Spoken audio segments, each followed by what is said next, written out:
म्हणून मागे होतो एक कणकाई कुठा येताना तर बरोबर होती.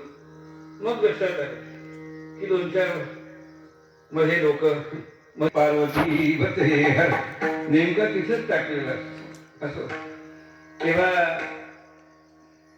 कणकाईने सांगितलं मी येते पाठोपाठ. गुरुवारी दर्शन घेतलं, बाजूला झाले. नामदेव पायरीची आणखीन उठा बशा करतायत. पाठोपाठ मुलांनी त्यांच्या अभंगामध्ये केलंय. कसं ते रूप दिसलं